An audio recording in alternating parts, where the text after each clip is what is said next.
नमस्कार।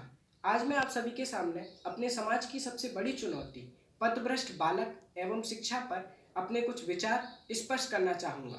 महोदय, इस संदर्भ में मैं सबसे पहले अवगत कराना चाहूँगा कि जब बालक जन्म लेता है तब वह ना तो सामाजिक होता है और ना ही असामाजिक। वह केवल एक मनोशारीरिक प्राणी होता है।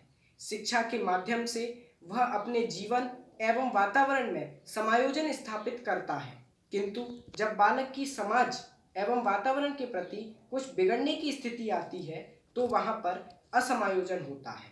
यह स्थिति आगे जाकर एक अपराध का रूप धारण कर लेती है और बालक एक अलग पद पर अग्रसर हो जाता है।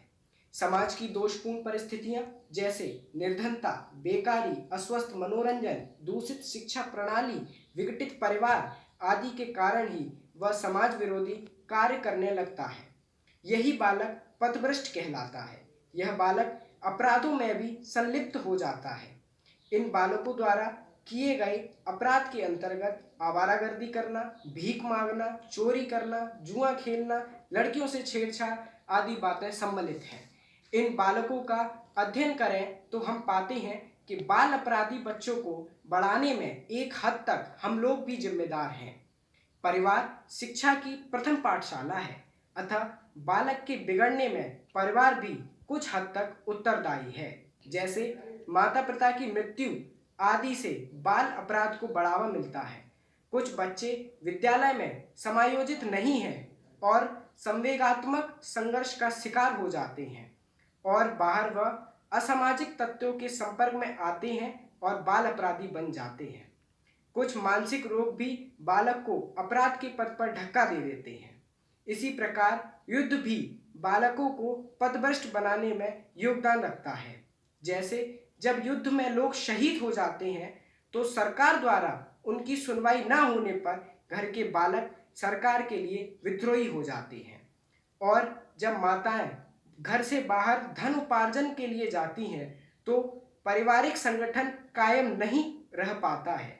फलतः बालक अपराधी बन जाता है।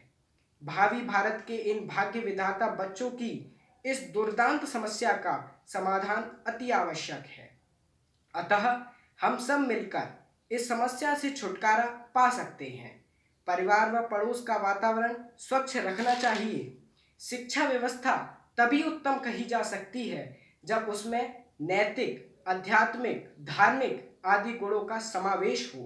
परिवार को कलह, संघर्ष, पक्षपात एवं राग द्वेष के केंद्र न होकर दाम्पत्य वात्सल्य और स्नेह का स्थल होना चाहिए। संतोष प्रदान करने वाला पारिवारिक जीवन अपराध प्रवृत्ति में रक्षा करता है। अतः बालकों को पथभ्रष्ट होने से बचाने के लिए हम सभी को अपनी अपनी जिम्मेदारी समझते हुए कार्य करना चाहिए। हमें परिवार का वातावरण, विद्यालय का वातावरण प्रजातांत्रिक बनाना चाहिए, जिसमें बालक रहकर अपनी इच्छाएं और भावनाओं को स्वतंत्र रूप से व्यक्त कर सके। अंत में मैं यही कहना चाहूँगा कि शिक्षा उस दीपक के समान है जो अपराधों के अंधकार को चीरकर हमें नैतिक पथ की ओर प्रशस्त करती है। इसी संदर्भ में भर्तृहरि ने भी कहा है कि विद्या ही मनुष्य का सर्वश्रेष्ठ रूप है। इस पूरे विषय का मैं आखिर में एक सारांश कहना चाहूँगा। इस सारांश के अंतर्गत हम समाज को सुधारने के लिए, बाल अपराध को रोकने के लिए हम सभी को बालक को ऐसा वातावरण, ऐसी शिक्षा देनी चाहिए जिससे उसका विकास हो और वह अपराध के पथ पर ना जाए। धन्यवाद।